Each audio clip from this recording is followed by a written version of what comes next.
by really just rehashing why that moment, Your Excellency, was the most consequential moment of your political and adult life. Thank you very much, Charles. Good morning, everybody.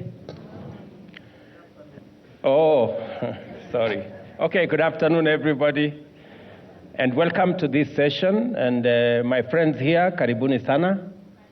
As I said at that moment, and I mean it, that this is a journey that we have been engaged in as a nation. This journey we started at independence when we passed the first law on housing.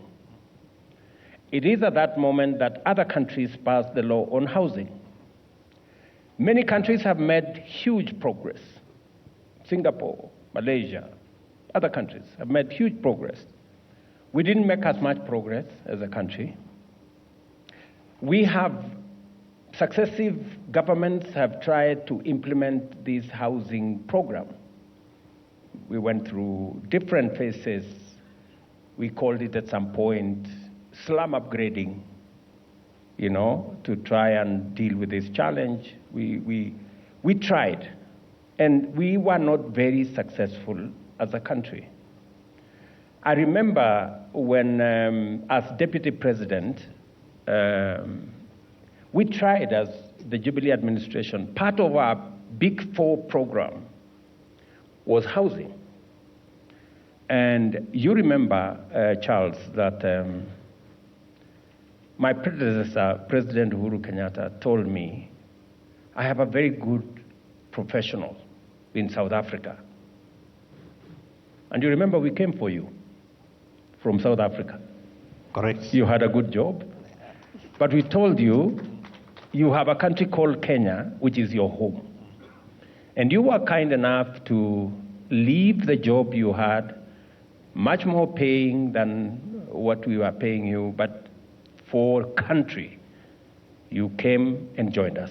And we tried then to get this program underway, but again, we weren't very successful.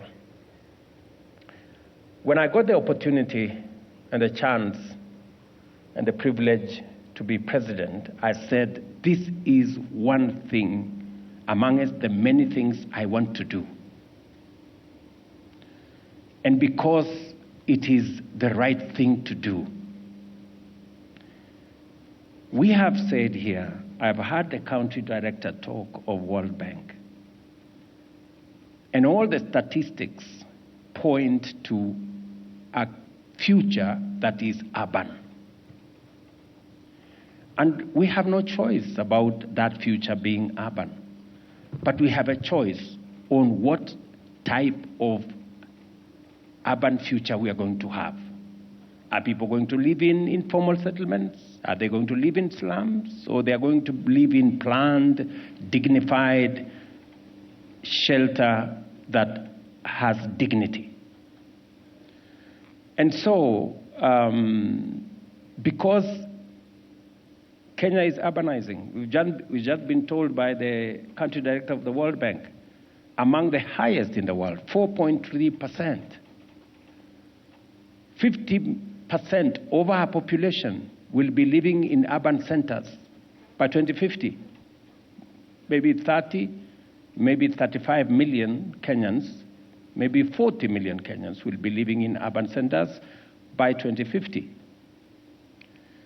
And many people ask me, who told you that Kenyans need houses?